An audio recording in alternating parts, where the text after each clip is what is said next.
Au Sud Kivu, la population de la ville d'Uvira salue l'opération de démolition des maisons situées sur l'emprise de la RN5 dans le but de permettre à la société burundaise groupe EIS-EK d'avancer rapidement avec les travaux de construction de l'autoroute avec 4 bandes et un séparateur, les travaux financés par le Trésor public. Un reportage de Pascal Mouni rendu par Marcelin Mundelendombe.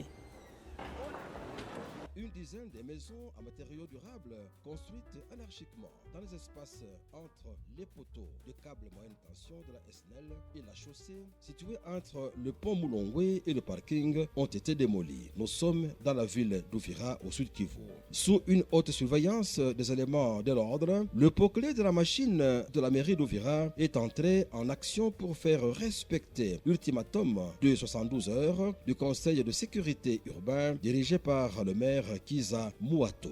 Sous l'applaudissement de la population d'Uvira, cette machine a cassé des maisons tandis que ces derniers ont démoli eux-mêmes leurs bâtisses.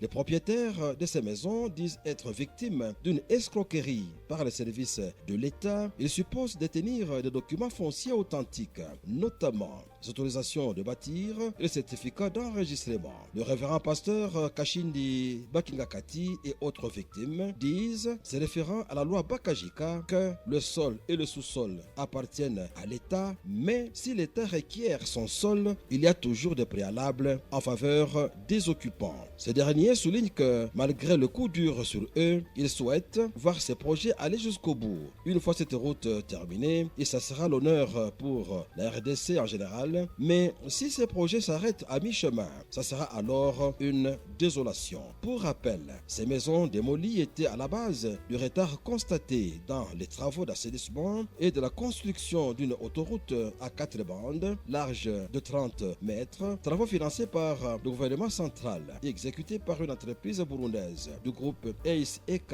entre le rond-point Kavivira et le port de Kalundu sur une distance de 10 km. Merci à tous de nous avoir suivis. Aimez et abonnez-vous massivement à notre chaîne YouTube Tribeca Media. Au revoir et à la prochaine.